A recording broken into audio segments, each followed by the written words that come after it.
It is 9:01 a.m. Pacific Daylight Time. It's the 20th day of April. Dude, it's 4/20, 2026. And this is episode, was it 1304, I think? No, 1303. Episode 1303 of Bitcoin And with me, your host, David Bennett, here on the Bitcoin And podcast, where we're going to talk about this Kelp DAO situation that came up over the weekend. You thought drift was bad. I talked about the drift exploit last week. I covered it 3 times last week because the numbers just kept growing as to how much was hacked. Well, we've got a completely different hack on a different thing. The Kelp DAO, Digital Autonomous Organization, is what DAO stands for. And it's even worse than the drift exploit. We're going to get into that. We're also going to talk a little bit about Lydian launching a Visa card. And then at one point or another, we're going to drift over to the UK where Coinbase is, I don't know, it's going to allow some dangerous things to occur. We might have time in the second half for a longer article from Colin Crossman. If we don't, I will bring it to you probably tomorrow or something like that, because it's lengthy, but it's Colin Crossman's take on the quantum computer issue and the FUD surrounding it and what property law actually says. We are definitely going to talk a little bit about strategy and Tether. Well, they're investing yet more money into other stuff. And then at the very end, I definitely want to talk about treasures.to, and we'll get to that. But first up, the Kelp DAO. This is from Jeremy BTC over on X. Kelp DAO appears to have been exploited for $293 million in the last hour, making it the largest DeFi hack so far this year. And by the way, this happened on the 18th of April, so a couple of days ago is when Jeremy is writing this. Continuing, it's far from being the only one this month. Over $600 million has been stolen from DeFi in the last 2 weeks across 10 different protocols, and AI is only making it easier for hackers. So here's the breakdown of the 600 million. The Kelp DAO. The attacker exploited the LayerZero bridge to drain 116,500 RS ETH, which is $293 million in value, and then used it as collateral on Aave to borrow straight up ETH, leaving Aave with bad debt as Aave dumps. The drift protocol, as you remember, 285 million drained by North Korean hackers using AI-powered social engineering. They spent months building trust with insiders before executing in 12 minutes. So they spent 6 months cozying up to these guys over at Drift, and then the whole deed was done in 12 minutes. It's both a long and a short game, I suppose. Then there's Ray Finance. 18 million stolen through fake token pools that trick the protocol's oracle into approving withdrawals. There's Grinix with 15 million stolen. Sanctioned Russian exchange suspended all operations and blamed, quote, Western intelligence.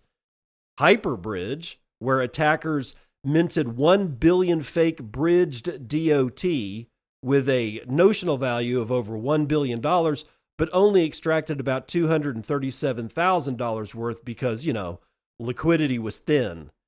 BSC TMM pool, $1.67 million drained through reserve manipulation. Aether, $423,000 lost in an access control exploit on their GPU network. Dango lost $410,000. It was all stolen through a smart contract bug in their bridge aggregator. Silo Finance lost $392,000, gone from a misconfigured oracle. COW swap or cow swap front end was hijacked through a DNS attack.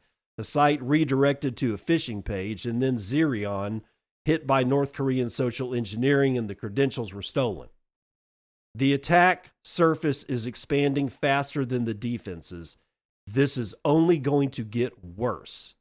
All right, that's the end of Jeremy's post on X. So let's move over for a little bit of detail on the Kelp DAO out of CoinDesk, written by Francisco Rodriguez and Shara Malwa. Kelp DAO claims LayerZero's default settings are what actually caused the $290 million disaster. The popular Spider-Man meme showing three identical superheroes pointing fingers at each other is having its crypto moment today. Kelp DAO is set to push back on LayerZero's post-mortem of Sunday's $290 million exploit, which essentially blames Kelp, a Layer 2 source familiar with the matters told CoinDesk. Kelp plans to dispute the cross-chain messaging firm's claim that it ignored repeated warnings to move away from a single verifier setup. CoinDesk has reviewed and verified the firm's discussions. Kelp is a liquid restaking protocol that takes user-deposited Ether, routes it through a yield-generating system called EigenLayer, and issues a receipt token, which is called RSETH, in exchange.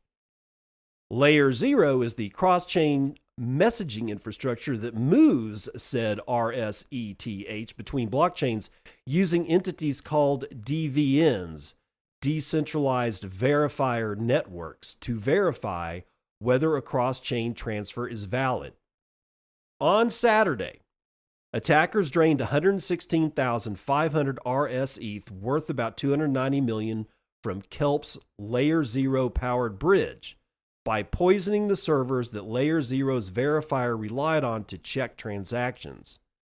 Kelp, the source said, is planning on saying that the DVN that was compromised via what it called a, quote, sophisticated state-sponsored attack was LayerZero's own infrastructure and not a third-party verifier. Attackers compromised 2 of LayerZero's own servers that check whether cross-chain transactions are legit, then flooded the backup servers with junk traffic to force LayerZero's verifier onto the compromised ones. All of that infrastructure was built and run by LayerZero and not Kelp, according to the source. The source also contested LayerZero's framing of the 1/1 configuration as a fringe choice made against guidance. LayerZero's post-mortem said Kelp DAO chose a 1-of-1 DVN setup, despite expressing recommendations to configure multiple DVN redundancy. A 1/1 configuration means only a single validator must sign off on a cross-chain message for the bridge to act upon it, leaving the system with no second check to catch a compromised or forged instruction. A multi-validator configuration, such as a 2 of 3 or 3 of 5, etc., ensures that there's no single point of failure that can approve a forged message on its own. They added that through a direct communications channel with LayerZero, which has been open since July 2024, they produced no specific recommendation for Kelp to change the RSETH DVN configuration. LayerZero's own quick start guide and default GitHub configuration points to a 1-of-1 DVN setup. Adding 40% of protocols on LayerZero are currently using the exact same configuration. I'm going to highlight that. Hold on. That's important. The configuration Kelp ran also appears in LayerZero's very own version 2.0 app quick start guide, where the sample LayerZero.config.ts wires every pathway with one required DVN and no optional DVNs. That's the same 1-of-1 structure. Kelp's core restaking contracts weren't touched, and the exploit was isolated to the bridge layer, they added. Its emergency pause, 46 minutes after the drain, blocked 2 follow-up attempts that would have released an additional $200 million in RSETH. Security researchers are not buying LayerZero's isolated framing, which pinned the blame on Kelp. Kelp is a liquid restaking protocol. Its core competency is staking infrastructure, eigenlayer integration, and liquid staking token management. When integrating with LayerZero, Kelp relied on LayerZero's documentation, their defaults, and their team's guidance to make configuration decisions, the source claimed. Now, Yearn Finance core team developer Artem K, who is popularly known as Bangtag on X, posted a technical review of LayerZero's public deployment code and said that the reference setup ships with single source verification defaults across every major chain, including Ethereum, BSC, Polygon, Arbitrum, and Optimism. That deployment also leaves a public endpoint exposed that leaks the list of configured servers to anyone who queries it. Banteg flagged in his analysis that he can't prove which configuration Kelp used, but noted that LayerZero usually asks new operators to use its default setup, which its post-mortem has now criticized. Chainlink community manager Zach Rains put it bluntly on X, alleging that LayerZero was, quote, deflecting responsibility for its own compromised infrastructure.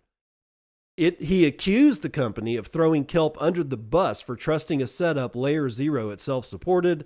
As such, LayerZero has said it will no longer sign messages for any application running a single verifier setup, forcing a protocol-wide migration.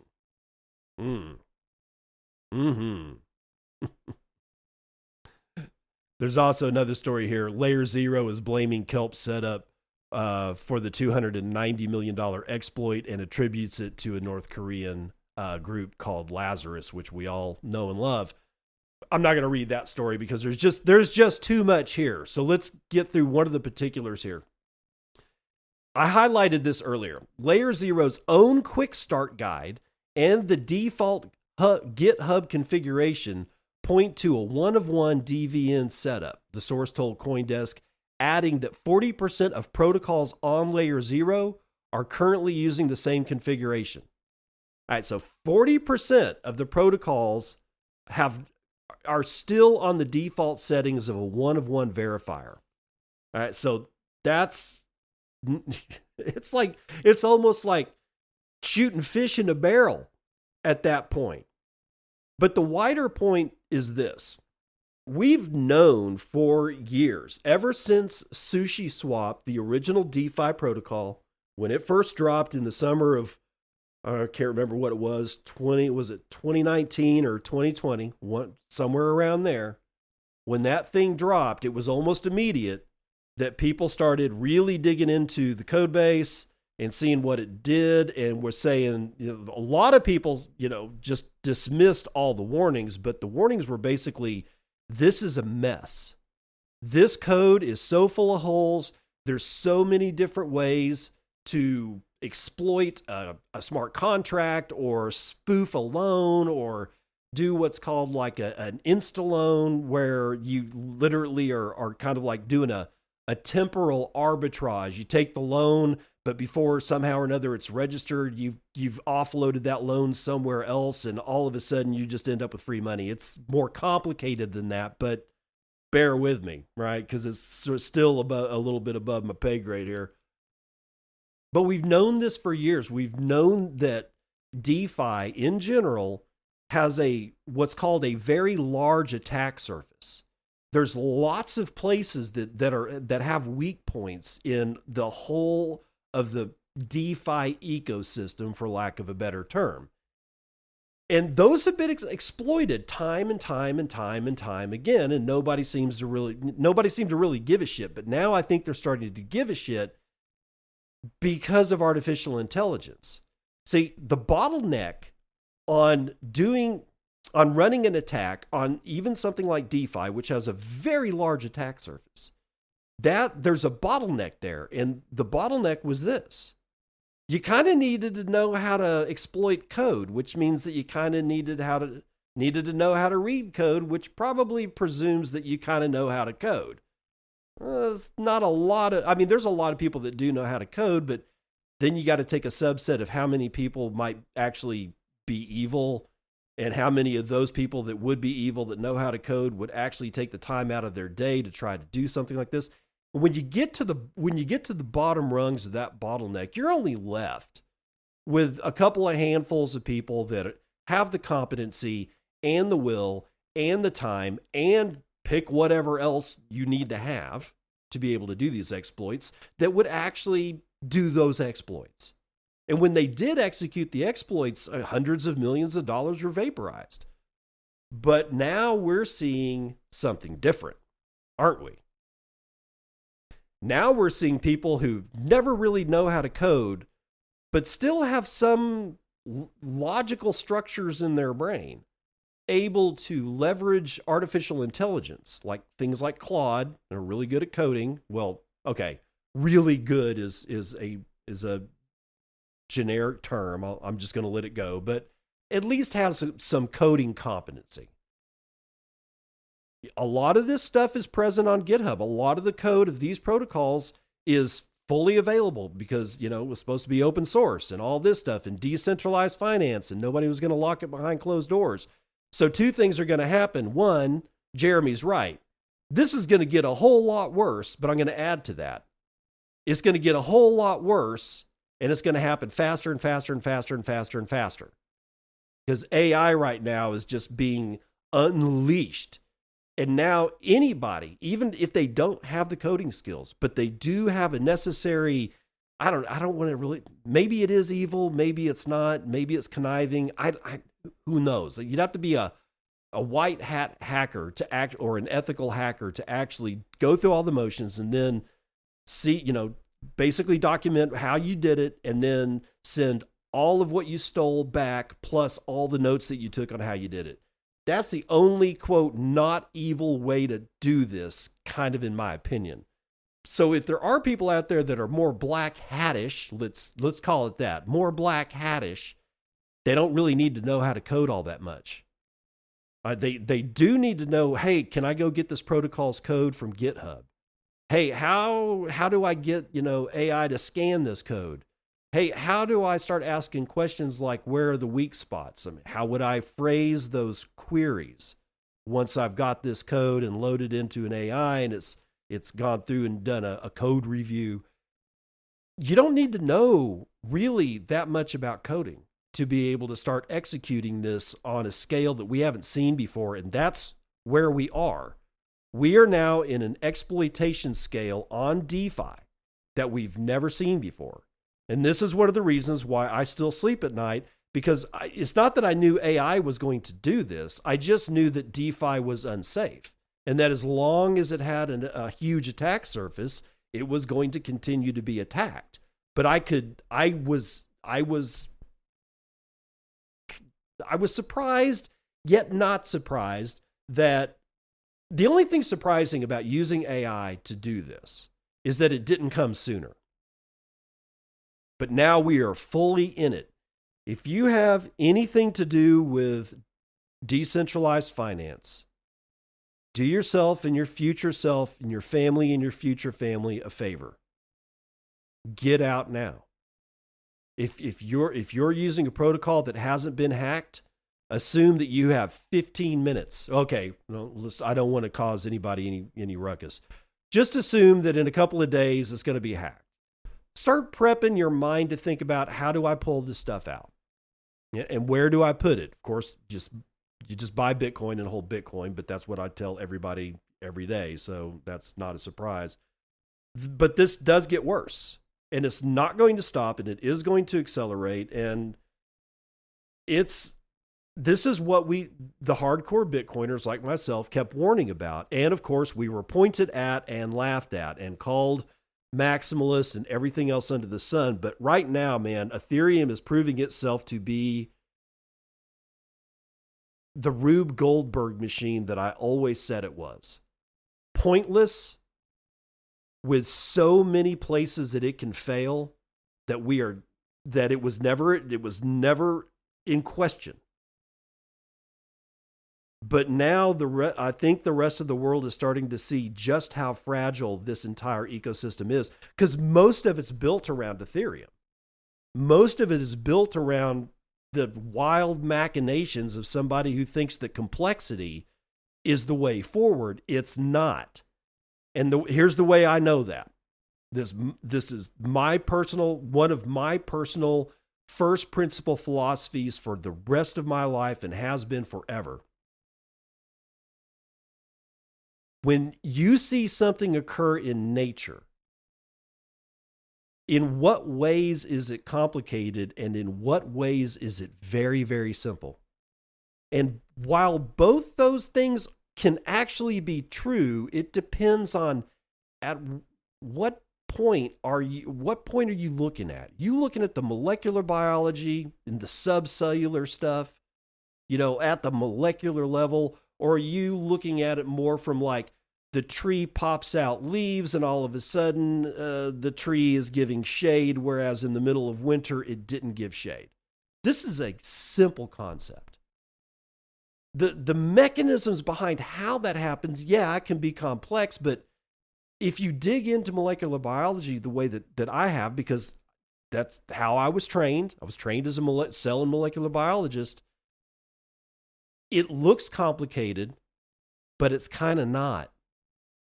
There's only four bases in DNA, A, C, G, and T.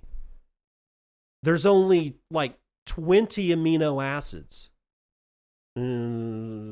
Maybe 21. I can't remember exactly, but it's right around there.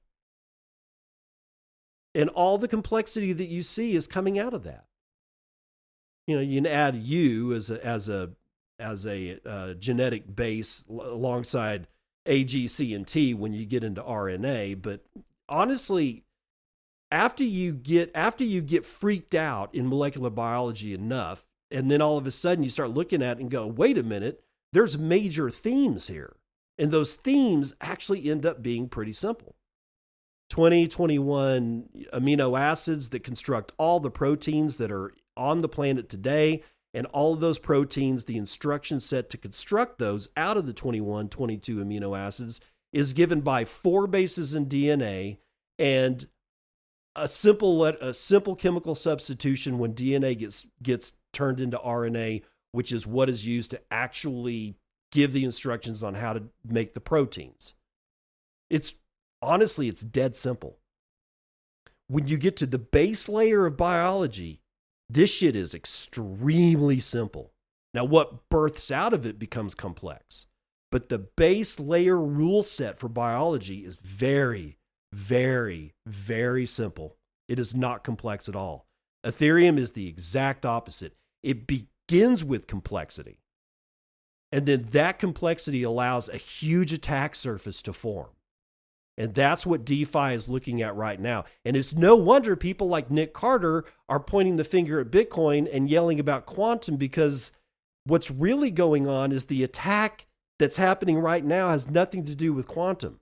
It's AI, and it can't get to Bitcoin. It cannot get to Bitcoin. It can get to all the rest of this stupid crap, but it cannot get to Bitcoin. So word to the wise, man, if you're into DeFi because it generates yield, and even if you've asked yourself the question, where does yield come from? The new question on the horizon is, how much time do I have left before my favorite protocol is attacked by AI? Let's move on to Lydian. They've launched a Visa Platinum crypto card to enable everyday spending of digital assets. Micah Zimmerman, Bitcoin Magazine. Lydian has launched the Lydian card, a co-branded Visa Platinum card issued by Rain that allows users to spend more than 300 separate supported digital assets, including stablecoins and major cryptocurrencies, across Visa's global merchant network. I don't think we understand how big this is. The card is available in both physical and instant issue virtual formats and can be used wherever Visa is accepted, giving cardholders access to more than 150 million merchants worldwide, according to a release seen by Bitcoin Magazine. Users will be able to fund, manage, and track transactions through an app or online dashboard, aiming to streamline the conversion of digital assets into everyday purchasing power. The launch comes amid rapid growth of crypto-linked payment cards, and industry data cited by the company shows monthly crypto card spending has surged from $100 million in early 2023 to more than $1.5 billion today, with forecasts suggesting digital asset spending access could expand by 66%. Lydian is leveraging Rain's stablecoin native infrastructure, which supports wallets, cards, on-ramps, and off-ramps. Rain recently reported significant growth, including a 30x expansion in the past year and a $250 million Series C round that brought its valuation to $1.9 billion. Executives from both companies said the goal is to reduce friction in crypto payments and make digital assets usable in everyday commerce through existing Visa infrastructure. Carl Grimstad, CEO of Lydian, said, quote, "Digital asset holders have long struggled to use their funds in everyday life, converting tokens manually, navigating limited merchant acceptance, and wrestling with clunky user experiences has made spending crypto more complicated than it needs to be. The Lydian card turns that all on its head. Whether tapping in-store or making purchases online, the Lydian card makes it simple to spend digital assets. Supported by Visa's global network and powered by Rain's infrastructure, the card enables a seamless shift from digital ownership to everyday use, helping users and merchants participate in the $4 trillion digital asset economy," end quote. Farouk Malik, CEO and co-founder of Rain, said, quote, "Tokenized money and digital assets would hold potential, but mainstream adoption only happens if spending them in the real world is actually easy to do. Historically, getting this right has been tricky and complex, and by using Rain's on-chain card issuance solution, Lydian is making it convenient for cardholders to use their digital assets everywhere Visa is accepted, a critical step towards unlocking continued usage around the world."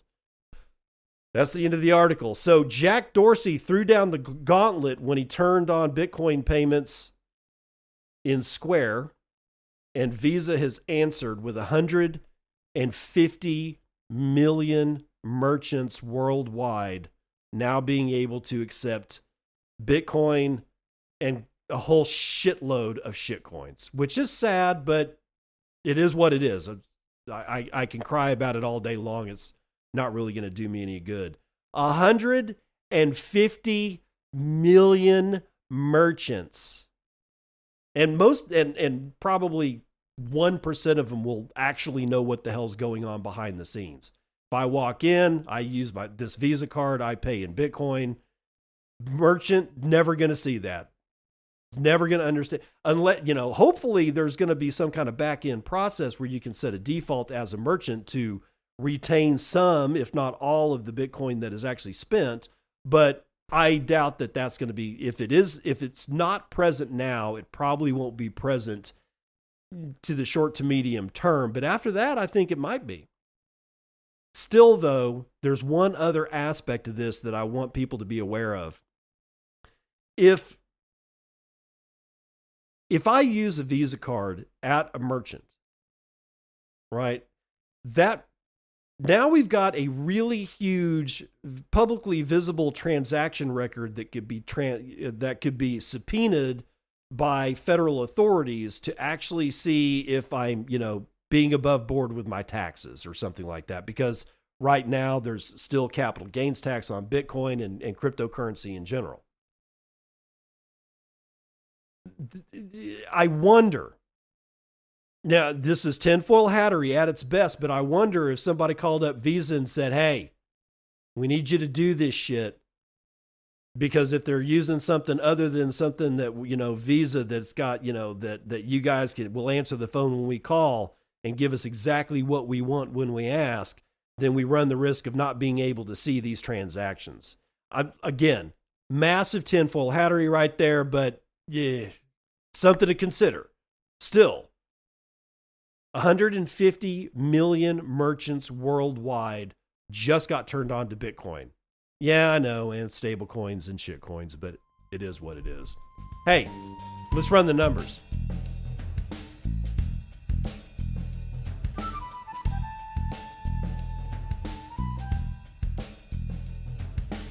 CNBC Futures and Commodities, where lo and behold, who would have guessed it? Who would have thunk it? Energy is all in the green today, except for Murban crude, which is down 0.13% to $91.58. But Brent North Sea is up 5 1/3 points to 95.22. Oil, West Texas Intermediate, is up 6% to 88.92. Natural gas is up 1.3% to $2.70 per thousand cubic feet. Gasoline up 3.5 to $3.11 per gallon. Now, why? What did I say last week? Something about we've been through this exercise with Iran before, and this is probably not going to hold, and I wouldn't put, too much stock in what's going on. And yeah, I was right, because within 24 hours, Iran closed the Strait of Hormuz again, or said they did, or something. I don't know. It's all very confusing. I know, I get it, fog of war, but there's something in my past that keeps reminding me why somehow or another this fog of war feels very, very different. And I finally figured out why this fog of war feels different. I feel that I know absolutely nothing of what's actually going on the ground. Whereas, do you remember a gentleman by the name of Colin Powell, General Colin Powell? During Iraq operations, under Bush, he used to get up in front of people I think it was every day. And he had it wasn't a big screen TV. It was sort of a smaller TV, but he would have the press, I guess, the Pentagon press corps, sitting in the room, and he would show videos of, not all, but a lot of missile strikes against ground targets in Iraq. I remember the luckiest man in Iraq, where they saw this one car driving across a bridge, and this is from infrared, FLIR infrared cameras on I don't know, F-16s or whatever, whatever attack aircraft are out there. So you're looking down at this, you see this one car just all by itself, big long bridge, just one car all by itself, and he passes this one point, and 2 seconds later, that thing turns into a crater where a missile strikes the bridge. And the guy's not hurt. He just continues to drive on. Destroyed the bridge. If it had happened 4 seconds earlier, he would have died instantly. If it had happened 10 seconds earlier, he wouldn't have died instantly. He would have fallen through the hole in the bridge and then died later when he hit the ground. But it was every day. For 15 minutes, 10 minutes, sometimes 20 minutes of all these different strikes. I had a feeling of what was going on. I have nothing this time around. Absolutely freaking nothing. I don't believe a word I'm being told because I have no confirmation of anything. So we'll have to see. But yeah, oil is up and metals are down. Palladium is down 2.25%. Gold is down 1.25% to 48.18 and 9 dimes. Platinum down 2.7%. Silver is down 2 1/3 to 79.96, and copper is down 1. Ag is mostly in the green. The only red one today is rough rice, down 0.32. It's our loser for the day. And chocolate is up 3%, our biggest winner for the day. Live cattle moving sideways. Lean hogs up 1/2, and feeder cattle are down 1/3. The S&P is only down 1/3, and the NASDAQ is only down 1/2, and the Dow is only down by 0.13%. I expected larger moves down given the Strait of Hormuz closure, but whatever. S&P Mini is actually up 0.3% today. And then there's Bitcoin chilling out at $75,380. That's a $1.5 trillion market cap. We can purchase 15.7 ounces of our favorite shiny metal rock, of which, with our one Bitcoin, of which there are 20,018,344.9 of, and average fees per block are normal. There are about 35 blocks carrying 68,000 transactions waiting to clear at high priority rates of 2 sats per VByte. Low priorities get you in at 0.7. 1.01 zettahashes per second. So the mining death spirals, the mining death spiral has been reported, and it is clearly not true. I mean, how do you get 1 zettahash per second of hash rate if all the miners are shutting off their machines and or moving to AI? Yeah, I don't buy this shit for 1 freaking second. Okay, from, excuse me, retail round 2, Friday's episode of Bitcoin. And I got Jason High with 250 sats says, Formosa Files, another podcast I listened to, must have had the same issue. It didn't appear on Fountain. I thought maybe they skipped a week, but after listening to your explanation, I checked Apple Podcasts and found it there. Yeah, there's more than a few podcast apps that directly leverage Podcast Index. Not all of them. There's a lot of them that directly leverage Apple Podcasts for their index and Spotify for their index. It kind of goes on and on and on. But Fountain is one of the ones that leverages Podcast Index very, very heavily. So yeah, there's sometimes there are some issues with that. I mean, and honestly, it's not just that I'm surprised that any of this stuff works at all. Podcast Index is a 2-man team. It's Adam Curry and Dave Jones. That's it, man.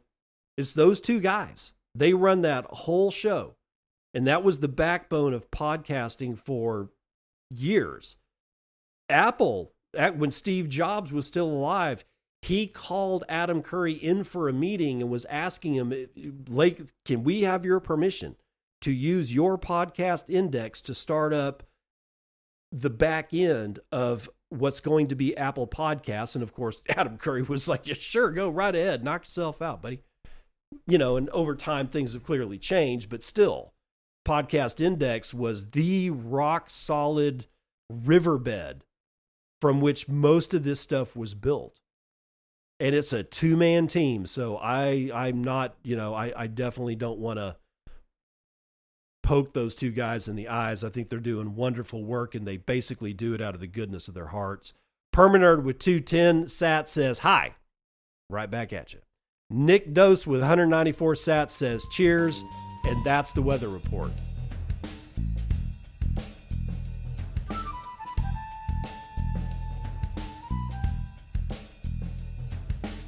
Welcome to part 2 of the news you can use, where Coinbase now letting UK users borrow against their Bitcoin and their shitcoin number 1. This is Andrew Hayward for Decrypt. Crypto exchange Coinbase has expanded its lending service. It's now allowing UK customers to borrow USDC stablecoins using their Bitcoin and shitcoin number 1 holdings as collateral. Pausing to say, be very careful. The service operates through Morpho, an open source lending protocol on Base. The Coinbase-backed Ethereum Layer 2 network that powers Coinbase's crypto-backed loans. UK users can pledge cryptocurrency as collateral to access USDC liquidity without liquidating their digital assets. Borrowing limits vary by collateral type. Bitcoin holders can access up to $5 million in USDC, while Ethereum-backed loans top out at $1 million. Depending on the amount pledged, of course. Coinbase first launched the crypto-backed loan service in the United States January 2025 and said that it has facilitated $2.17 billion of USDC in loan originations as of April the 14th. The product adds to Coinbase's growing United Kingdom service portfolio. Quote, crypto-backed loans are part of Coinbase's efforts to build the number 1 financial app in the UK, said Coinbase UK CEO in a statement. We want to be the best place for UK consumers to invest, manage, and grow their money. End quote. Coinbase shares on the NASDAQ are down about 1% on the day at a current price above $204, though they're up nearly 17% over the last week amid broader crypto and stock market recoveries. Again, be very careful with loaning or collateralizing your Bitcoin for a loan. Unless you know you're going to be able to make back the interest payment and the principal on whatever it is that you're doing with that loan, you better be dead sure you can do that. Otherwise, you're going to lose your Bitcoin. That's on top. That's on top of the layer cake that is the shit show that is Coinbase. I don't trust these guys to be able to fend off the attacks that DeFi is seeing right now later on. Maybe they will. I mean, I don't want anybody to lose their money, but I don't trust Coinbase's security like I don't trust Ledger and their security as a company. And I certainly don't trust DeFi. But these are now all honeypots, and they have this giant moving target on them that is every new model that is AI that comes out. And if the guys over at Anthropic are not lying through their teeth and blowing smoke up our ass in a marketing ploy about their new model that can apparently find 27-year-old zero-day attacks and hacks within 10 minutes, then it's going to get way, way, way worse if that actually comes into the wild. And Coinbase is a major holder of Bitcoin for several Bitcoin treasury companies, and that would include Strategy, which is next up. Strategy buys $2.54 billion in Bitcoin in its third largest purchase ever, and now surpasses BlackRock's IBIT Bitcoin Trust holdings. Micah Zimmerman, Bitcoin Magazine. Strategy added 34,164 Bitcoin to its treasury last week, spending $2.5 billion in one of the largest single purchases in its history, according to a Monday regulatory filing. The acquisition was made at an average price of $74,395 per Bitcoin and brings the company's total holdings to 815,061 Bitcoin. Strategy has now spent roughly $61.56 billion accumulating Bitcoin at an average cost basis of $75,527 per coin. It's Strategy's third largest Bitcoin purchase ever. That's all you need to know. There's more to the story, but it's just basically the same shit that they always say. He came out with his announcement, on Sunday, and then Monday morning, to this morning, it drops as to how much he actually bought. The real story was that Stretch, the dividend yield bearing thing that Strategy produced and is selling hand over fist. We knew, I was talking about it a little bit on Friday or maybe Thursday, that we knew how much Stretch was being sold for that week. And that it was like they were making record sales of Stretch. After a brief lull in the Stretch market, nobody was buying it for like the week before. It was either that or the week before that. But all of a sudden, a whole bunch of people came out in droves because they wanted to make sure that they were holding Stretch before the ex-dividend date so that they were able to take part in getting the 12.4 or 11.4% interest rate or whatever it is Stretch is offering. What I have yet to see, and we'll probably see numbers later on this week, how many people sold their Stretch now that they were able to say, I was a holder of record by April 14th or 15th or whatever the ex-dividend date was. They get they're legally obligated, or the company's legally obligated to pay them out whatever it is that they're owed. And now those same people can sell their Stretch if they so choose, but they're still going to get the dividend because they were holding the stock by whatever the ex-dividend date was. I do not have any numbers as to who, if anyone, sold how much, if any, Stretch so far. So I'll keep my eye on that. If I hear about it, I'll promise I will let you know. Now, Tether discloses a nearly 2 million share stake in Bitmain-linked Antalpha, which is a name of a company I have never heard from before. Kyle Baird hopefully will tell us all about it from theblock.co. Tether, best known as the issuer of the market-leading USDT stablecoin, revealed that it took a large stake in Bitcoin mining finance firm Antalpha. The position was acquired through Antalpha's 2025 initial public offering, according to a Monday regulatory filing. Tether holds 1.95 million shares in Antalpha, making up roughly 8.2% of the company's outstanding equity following the IPO, where it took more than half of the stock sold to investors. Antalpha provides leading and financing solutions to the Bitcoin mining industry and operates as a key partner to Bitmain, the world's largest manufacturer of crypto mining hardware. The firm extends loans secured by Bitcoin and mining rigs as collateral, helping customers finance equipment purchases and operating costs. The company went public on NASDAQ May 2025, raising $49 million at an offering price of $12.80 per share. Tether's allocation made it one of the largest investors in the deal at the time.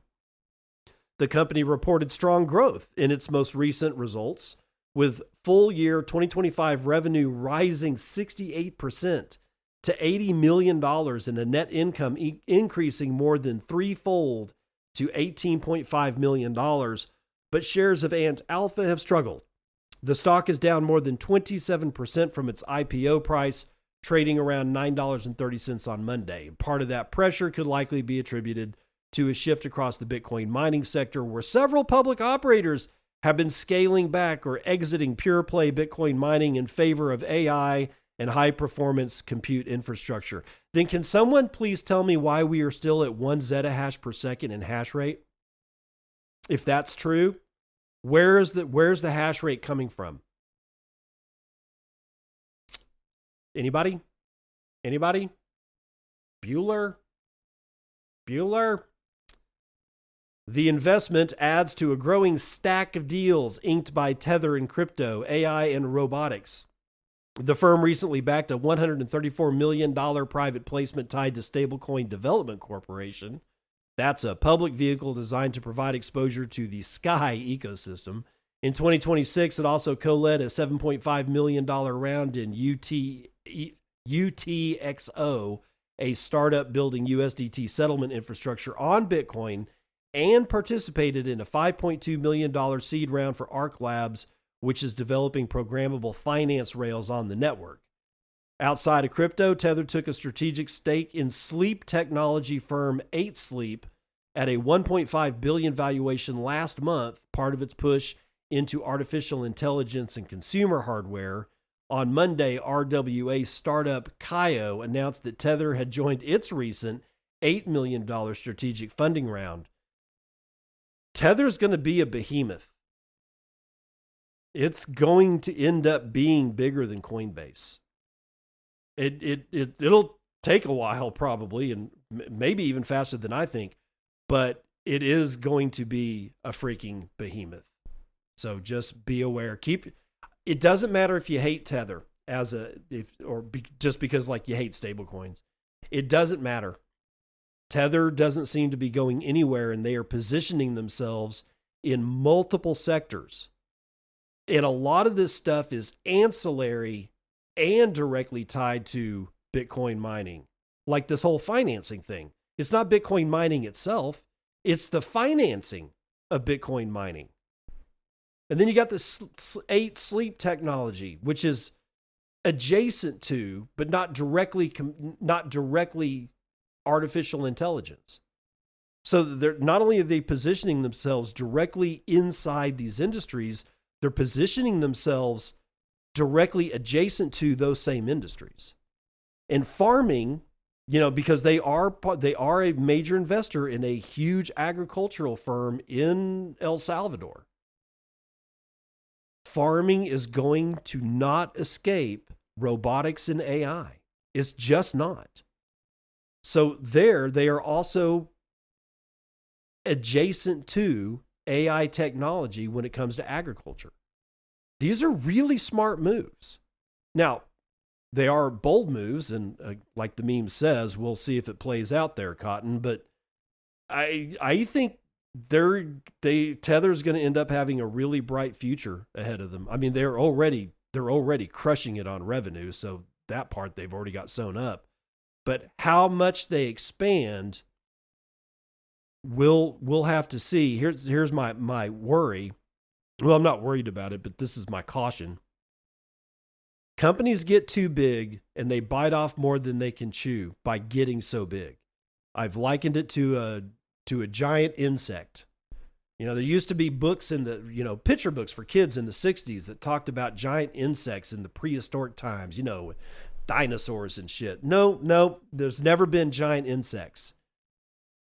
There are large insects, but not giant insects. Not like some of the stuff that we used to be told when we were kids is that there were dragonflies like the size of a Learjet. No, it's bullshit, because the way insects work, they don't have lungs. They depend on osmosis through their shells and through their tissues of the oxygen in the air to be able to fuel cellular metabolism so that they can do things like, stay alive, eat, fly, sting, bite, whatever it is that they do. They have no lungs. And if you end up with too much volume inside of a space that has too little surface area, you have a problem. And that's why we never saw giant insects. Because if you look at a sphere and you look at the relationship between the volume of the sphere and the surface area of a sphere, as the radius of that sphere grows, the ratio between volume and surface area changes. It is not a linear relationship. And you get to a point where you've got too much volume in the sphere and not enough surface area exposed to oxygen that can actually saturate what would be inside the sphere. And that sphere is my mental model of looking at something like a beetle or a dragonfly or a housefly or a wasp or whatever, a bee, right? I think it's the same thing with companies that get just too big. Like AT&T is a great example of this. Have you tried their customer service? Yeah, that's right. And other companies as well. There's other companies that get into like too much stuff and they aren't able to keep a hold of what it was that made them the core of their business, their core revenue, their core mission statement, their core reason for being.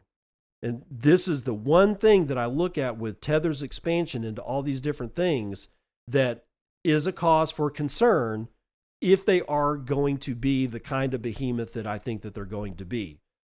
There's no way to know. We'll have to see. Okay, there's this thing called treasures.to. And I may have talked about it on this podcast before, but I do not remember doing so. So I want to bring it up again, even if I've done it. Okay, treasures.to is a decentralized geocaching experience. So just go to treasures.to, and here's one of the reasons why I love it. I'm signed in with my Nostr key. Using my Go Albi extension on my browser, I was able to sign into treasures.to, and I can actually interact with this geocaching. So how does it work? If you've never done geocaching, this is sort of 3 simple steps that they've got here. You hide a treasure. Pick a spot, create a geocache, and generate a QR code. Place it somewhere exciting for others to discover. Then somebody else explores a map, the treasures.to website map. You head to the geocache location and you scan its QR code to log that you verified the find. That means you found it and you log it in. Then you share the adventure. You leave a log. You share your experience and connect with fellow explorers from around the world. But the fact that this is powered in a very large part by Nostr is one of the reasons why I'm so enamored with this. It's not just because it's geocaching. And don't get me wrong, man. Even though I've never actually experienced geocaching, one of my favorite things in the whole world is a topographical map, a compass, and map tools to find out exactly where I'm at on a topographical map given landmark locations and a compass heading and being able to literally pinpoint where I am. Like it's orienteering is basically what it is. Geocaching just takes that to the next level of being able to find hidden treasure or buried treasure. Now, nobody's going to just freely bury a gold coin or a cache of Bitcoin, although it has happened in the past. There have been Bitcoin treasure hunts. But this ability to log in with your Nostr private key with an extension into treasures.to and take part of geocaching with other Nostriches and other people, because there's other ways to log into this thing. It's not just it's not that you have to have a Nostr thing. You don't have to. It's just one option. And that's what's so important about the way that they're going about doing this. They're leveraging the digital identity and the privacy of that digital identity that Nostr affords that you just can't get any way else. And if you don't want to do it that way, then they have another option. And I can't remember what it is because I'm just that. My first thing now is I look for Nostr login because that's what I want to do. It doesn't have to be completely powered on the back end by Nostr to use Nostr. And that's one of the reasons why I want, if you are interested at all in geocaching, go try out treasures.to. That's treasures.to. Discover hidden treasures. Join the decentralized geocaching adventure powered by Nostr. You can hide geocaches, you can find geocaches, and you can connect with explorers worldwide. Now, I started messing around with the map a little bit, and I'm not seeing geocaches in my area. There could be a couple of reasons for that. I get a little twitchy when I log in to a new Nostr, something that interacts with the Nostr ecosystem. And I have the chance to change over relays or add relays or whatever. I get a little sketchy because, I've lost followers before by doing that. And I was not prepared to actually do experimentation with this thing just yet insofar as finding relays, but one of the little caveats when you're working with the map, when it doesn't find a geocache in your area, is it'll tell you, hey, maybe you just don't have enough relays, right? So this is actually powered, not just the digital identity. There's a lot more Nostr power behind the scenes, but I just love the way that this thing looks. I love the tools that it offers.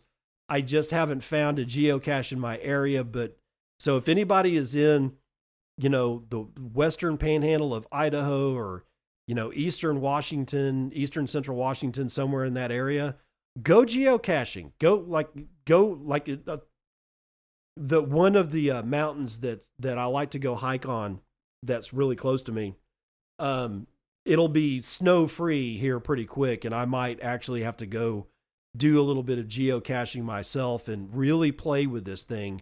Because this type of thing is fun. And, it's springtime. We're going to come into summer. It's time to go outside.